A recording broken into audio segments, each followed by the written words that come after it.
बिस्मिल्लाहिर्रहमानिर्रहीम अस्सलामुअलैकुम। अनाज में सिर्फ एक चीज़ डाल दें, 2 मिनट में अगर कीड़ा आपके अनाज में लग भी चुका है तो निकल कर भाग जाएगा। इसके अलावा ऐसे तरीके आपके साथ शेयर करूंगी जिसको करने से आप 2 साल तक अनाज को महफूज कर सकेंगे और आपके अनाज में बिल्कुल भी आटा, चावल, दाल या गेहूँ में कहीं भी सुंडी सुसरी वगैरह नहीं लगेगी।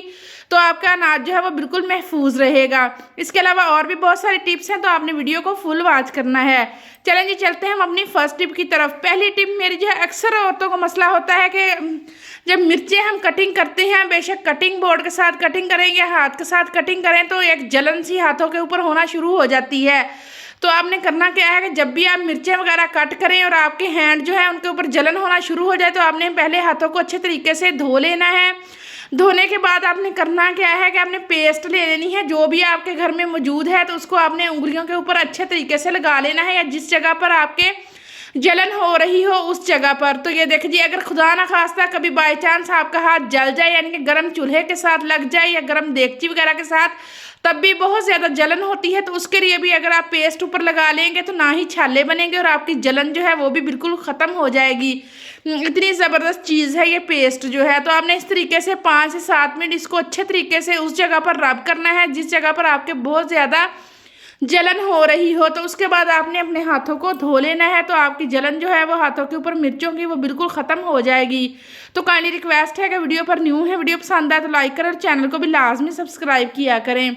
तो ये देखिए जी, इस तरीके से आप अपने हाथों की जलन को मुकम्मल तौर पर ख़त्म कर सकते हैं और इस परेशानी से बच सकते हैं। ख़ास तौर पर न्यू बच्चियां जो खाना बनाना सीखती हैं उनके साथ ज़्यादा ये मसला पेश आता है। नेक्स्ट मेरी टिप जो है वो इस तरह के बल्ब को लेकर है। ये अगर हम थोड़ी थोड़ी टिप्स यूज़ करें, यानी कि इस्तेमाल करें और उनकी क्लीनिंग का ख्याल रखें, तो हम बहुत हद तक अपने बिल की बचत भी कर सकते हैं। तो ये देखिए जी, इसको अगर हम पानी के साथ वॉश करेंगे तो ये फिर काम नहीं करेगा, बल्कि ये जो है अच्छे तरीके से जलेगा भी नहीं और इसके ख़राब होने का भी अंदेशा होगा। तो इसको आपने करना क्या है कि हल्का सा गीला हाथ लें और इसको आपने इसके ऊपर लगा कर, ये बहुत ज़्यादा ग्रीसी और मैसी बल्ब हो चुका था, क्योंकि ये मेरे किचन की लाइट है, तो मैंने आपको लाइव रिजल्ट दिखाने के लिए आज इसी को उतारा है। मैंने कहा चलें जिन्ना साथ क्लीनिंग हो जाएगी और इसको यानी कि मैं आपको क्लीन करके दिखाऊंगी। हल्की सी पेस्ट आपने इसके ऊपर लगा लेनी है और उंगली की मदद से अच्छे तरीके से रब कर लेनी है, क्योंकि जब आपका बल्ब क्लीन होगा तो जब आप इसको जलाएंगे तो इसकी रोशनी भी कहीं ज़्यादा तेज़ होगी मैले और गंदे बल्ब की निस्बत। तो ये देखिए जी, हल्का सा पानी लगा के तो इसको हम हैंड की मदद से अच्छे तरीके से रब करेंगे, तो आप देख सकते हैं कि कितनी ज़्यादा चिकनाई और मक्खियों वगैरह ने इसके ऊपर गंदगी की हुई थी, जो कि बहुत ज़बरदस्त तरीके से क्लीन हो चुकी है। अब हम एक टिश्यू पेपर लेंगे और इसकी मदद से इसको क्लीन कर लेंगे। तो ये देखिए, जब आपकी लाइट बहुत ज़्यादा क्लीन होगी तो जब आप इसको जलाएंगे तो ये बहुत ज़बरदस्त तरीके से रोशनी भी करेगी और आपके बिल की बचत भी होगी और आपको खुद भी अच्छा लगेगा जब इसकी रोशनी बहुत ज़बरदस्त तरीके से आपको मिलेगी। तो ये देखिए, इसी तरीके से आप घर की सारी लाइटें जो हैं उनको क्लीन कर लिया करें। तो ये देखिए, मिनटों का काम है और इससे आपके वक्त की भी बचत होगी और पैसों की भी। चलें जी, चलते हैं नेक्स्ट टिप की तरफ। नेक्स्ट टिप मेरी चीनी को लेकर है। इसको आप जितना मर्जी महफूज मकामात पर रख लें, लेकिन चोंटियाँ इसका पीछा नहीं छोड़ती, किसी न किसी तरीके से ये डब्बे के अंदर घुस ही जाती हैं। तो इसका आज ज़बरदस्त आइडिया शेयर करूंगी। अब चोंटियाँ आपके चीनी के आसपास क्या दूर से भी इसको नहीं देखेंगी। तो करना आपने क्या है कि सिरका ले लेना है, ये हमारे किचन में मौजूद होता है। सिरके को आप टिश्यू के ऊपर या रुई के ऊपर हल्का सा लगाकर तो इसकी साइडों के ऊपर, यानी कि जिस बॉक्स के अंदर आपने चीनी रखी हुई है, अच्छे तरीके से लगा लेना है, क्योंकि सिरके की महक चुंटियों को बहुत ही ज़्यादा नापसंद होती है। तो ये जैसे ही चुंटियाँ बल्कि इसके पास आएंगी ही नहीं जब इसकी स्मेल इनको लगेगी। तो ये देखिए जी, अगर आपके किचन के काउंटर टॉप के ऊपर बहुत ज़्यादा चुंटियाँ हैं तो तब भी आप क्या कर सकती हैं कि जब आप अच्छे तरीके से किचन को क्लीन कर लें तो काउंटर टॉप के ऊपर रुई की मदद से हल्का हल्का से जब सिरका छिड़क देंगे तो ये बिल्कुल भी चुंटियाँ नहीं आएंगी। नेक्स्ट टिप मेरी जो है ये उन माओं के लिए है जिनको दूध की बोतल साथ कैरी करनी पड़ती है। अक्सर औकात क्या होता है कि हमारे बैग के अंदर गिर जाती है और मसला काफ़ी खड़ा हो जाता है। तो ये देखिए जी, ये उसको मैं शेयर कर रही थी, लेकिन ये देखिए अभी मैं आपको बताती हूँ कि जब आपका बैग पुराना हो जाए तो इसकी जिप जो है वो अड़ने लग जाती है, यानी कि अच्छे तरीके से काम नहीं करती। तो इसके लिए आपने वैसलीन लगा लेनी है और वैसलीन लगा के जब आप इसको करेंगे तो ये बहुत ज़बरदस्त तरीके से नरम भी हो जाएगी और अच्छे तरीके से वर्क भी करेगी। तो ये देखिए, दूध की बोतल जो औरतें कैरी करती हैं जिनके बच्चे छोटे हैं, तो अक्सर बैग के अंदर जब गिर जाती है तो बहुत ज़्यादा मैस भी क्रिएट होता है और परेशानी भी बनती है जब हम कहीं ट्रैवल कर रहे होते हैं। तो इसके लिए बहुत ज़बरदस्त टिप आपके साथ शेयर करने जा रही हूँ। करना आपने क्या है कि एक आपने सेफ्टी पिन ले लेनी है और एक आपने छोटी पोनी ले लेनी है। इस तरह की हमारे पास मौजूद होती ही है। और आपने बैग की एक साइड के ऊपर अच्छे तरीके से ये देखें पिन को लगा लेना है।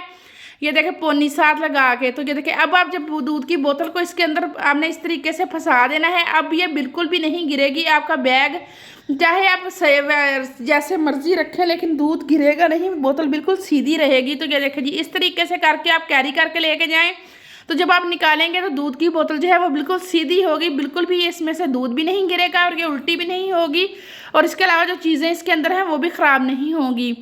तो नेक्स्ट टिप जो मेरी है, ये देखें ये मग बहुत ही ज़्यादा खूबसूरत होते हैं। इनकी जब डंडी उतर भी जाती है तो हमारा दिल नहीं चाहता कि हम इनको फेंक दें।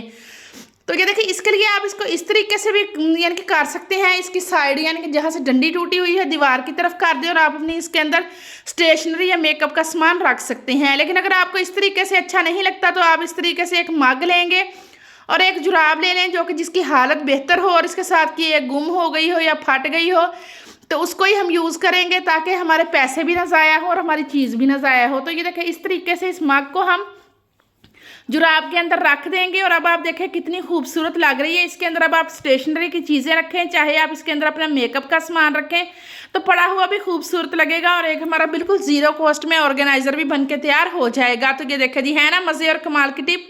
और हमारा कप जो है वो भी ज़ाया नहीं होगा। नेक्स्ट टिप मेरी जो है ना, ये मेरे साथ भी अक्सर मसला होता है कि जब हम सब्ज़ी की कटिंग हाथ के साथ करते हैं तो अंगूठे के ऊपर एक अजीब से निशान बन जाते हैं जो कि बहुत ज़्यादा परेशानी का बायस बनते हैं। इसके लिए ज़बरदस्त टिप ये है कि आपने करना क्या है कि टेप ले लेनी है और थोड़ी सी आपने इसको कट कर लेना है जितनी कि आपके अंगूठे के ऊपर पूरी आ जाए। तो इसको जब आप अंगूठे के ऊपर लगा लेंगे तो जितनी मर्जी आप सब्ज़ी की कटिंग करेंगे आपके अंगूठे के ऊपर निशान बिल्कुल भी नहीं पड़ेंगे, बल्कि जो निशान पड़ेंगे वो टेप के ऊपर ही पड़ेंगे। क्योंकि अगर हम छुरी तेज़ नहीं लेते तो फिर सब्ज़ी ज़बरदस्त तरीके से नहीं काट होती, लेकिन जब हम छुरी तेज़ लेते हैं तो हमारे अंगूठे के ऊपर काट लग जाते हैं। तो ये देखें, इस तरीके से टेप लगा लें। अब आप जब सब्ज़ी की कटिंग करेंगे तो बिल्कुल भी आपके अंगूठे के ऊपर काट नहीं लगेंगे, बल्कि ज़बरदस्त तरीके से सब्ज़ी भी काट जाएगी और आपका अंगूठा जो है वो भी महफूज रह जाएगा। चलें जी, चलते हैं, देख लेते हैं कि हम किस तरीके से घी को या अनाज को हम जो है सेव कर सकते हैं 2 साल तक, ताकि इसमें कीड़ा वगैरह ना लगे। तो पहली बात तो ये है कि आपने जब भी इसको रखना है तो इसको 1-2 धूप लाजमी लगवा लिया करें। इसके अलावा ये पुराने ज़माने में लोग इसी तरीके से अनाज को सेव करते थे। नीम के पत्ते आपने ले लेने हैं और इसके अंदर अच्छे तरीके से मिक्स कर देने हैं।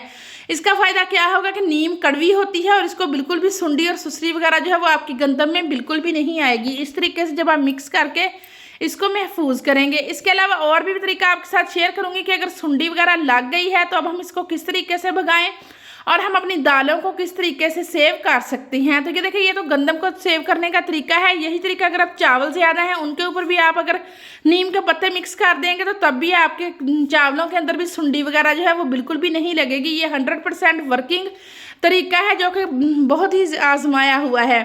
तो चलें जी, देख लेते हैं कि दालों को हम किस तरीके से महफूज कर सकते हैं। पहली बात तो मैं आप लोगों से ये कहूँगी कि जब भी आप दालें बाज़ार से लेने जाएँ अपना हिसाब देख लें, उतनी दालें लें जितनी आप यानी कि 2 से 3 दफ़ा पका सकें। और जब आप इसको बाज़ार से लेके आएँ तो लाजमी इसको एक धूप लगवा कर फिर आप इसको कंटेनर वगैरह में शिफ्ट किया करें, क्योंकि क्या पता कब की दालें जो हैं वो दुकानों पे रखी हुई हों। तो ये देखिए, इस तरीके से धूप लग जाएगी तो आपकी अगर इसमें कोई भी सुंडी सुसरी वगैरह नहीं लगेगी। तो ये देखिए, अब आपने करना क्या है कि अब नेक्स्ट तरीका आपके साथ शेयर करूँगी कि क्या तरीका आप करेंगे तो आपके अनाज में जो है वो बिल्कुल भी सुंडी वगैरह नहीं लगेगी। और अगर लग चुकी है तो उसका भी ज़बरदस्त तरीका है। तो अगर सुंडी आपके सुसरी वगैरह लग चुकी है, क्योंकि अब हम इसको जितना भी निकालेंगे वो निकलेगी नहीं, तो आपने सिरका ले लेना है और इसको 1 चम्मच के करीब आपने दाल के अंदर शिफ्ट कर देना है। कि मेरे पास 1/2 किलो दाल है और इसका मैं आपको आइडिया दे रही हूँ। अगर 1 किलो है तो फिर आप चम्मच से थोड़ी सी ज़्यादा सिरका ऐड कर दें और इसको अच्छे तरीके से मिक्स करें और इसको आपने धूप में रख देना है। जब आप धूप में रखेंगे ना दाल को, एक तो ये सेव हो जाएगी, बेशक आप इसको जितनी देर तक मर्जी रख लें। दूसरा ये कि जितनी भी सुंडी सुसरी इसके अंदर लग चुकी है वो निकल कर भाग जाएगी, बल्कि सुसरी के अंडे और छोटे बच्चे जो है वो भी इसमें से निकल जाएंगे। बहुत ज़बरदस्त और 100% वर्किंग ये तरीका है। तो नेक्स्ट ये है कि जब आपने धूप लगवा ली है तो अब आपने हल्का सा सरसों का तेल लेना है और इसको आपने अच्छे तरीके से सारी दाल के ऊपर लगा देना है। बेशक दाल हो या साबुत चने हो, साबुत मसूर हो, सबको आपने इस तरीके से हल्की सी ऑयलिंग कर देनी है।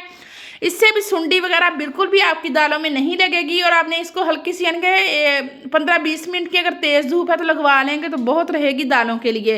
इससे क्या होगा कि आप बेफिक्र होकर आप दालें महफूज करें, दालें आपकी बिल्कुल भी नहीं लगेंगी, बल्कि जब भी आपको ज़रूरत पड़ेगी तो आपकी दालें बिल्कुल ही महफूज होंगी। तो नेक्स्ट मैं आपको चावलों के लिए मशवरा देती हूँ। अगर आप चावलों की बोरी लेकर आते हैं, हम तो यानी कि घर के चावल हैं उसका हम यानी कि खुद निकलवाते हैं छिलकों में से, तो मैं उनको यानी कि जो बोरी होती है ना, यानी कि थैला जो होता है जिसके अंदर हम चावल निकलवा के लाते हैं, उसमें से निकालती नहीं हूँ। उससे क्या होता है कि उसमें भी सुसरी वगैरह नहीं होती। इसके अलावा अगर आप किलो, 2 किलो, 5 किलो चावल लेके आते हैं और बाल्टी वगैरह में रखते हैं, तो उसका तरीका ये है कि आपने करना क्या है कि 1 किलो चावल के हिसाब से आपने यानी कि 1 किलो अगर चावल है ना तो उसमें हम 1 चम्मच नमक का ऐड करेंगे। ये देखिए इस तरीके से 1 चम्मच ऐड करके इसको अच्छे तरीके से मिक्स करके आप रख लें तो आपके चावलों में बिल्कुल भी सुंडी सुसरी वगैरह नहीं लगेगी। तो ये देखिए जी, आपने बिल्कुल फिक्र नहीं करनी कि नमक ज़्यादा हो जाएगा, नमक इसमें रहना ही नहीं है। जब हमने चावलों को अच्छे तरीके से धोकर भिगोना है तो नमक सारा जो है उसने बाहर निकल जाना है। तो ये देखिए जी, इस तरीके से आप अपने चावलों को, दालों को सेव करेंगे तो इंशाल्लाह ताला आपकी दालें जो है वो महफूज रहेंगी। तो कोई भी मेरी टिप अच्छी लगी है, कोई भी आपको मेरी बात अच्छी लगी है तो आपने वीडियो को लाइक लाजमी करना है। आपका एक लाइक हमारे लिए बहुत ही ज़्यादा मोटिवेशन पैदा करता है और मज़ीद अच्छा काम करने का दिल चाहता है, क्योंकि हमारी हौसला अफजाई किया करें, इससे हम और भी अच्छे अच्छे आइडियाज़ आपके साथ शेयर करेंगे। तो ये देखें जी, आज मैंने जो आपके साथ यानी कि दालों को महफूज करने के तरीके शेयर किए हैं 100% वर्किंग है और इसी तरीके से ही हम अब घर में दालें, चावल वगैरह जो इसको सेव करते हैं। तो अब मुझे दें इजाज़त, कल फिर मिलूंगी अच्छे से टॉपिक के साथ। तब तक के लिए अल्लाह हाफिज़।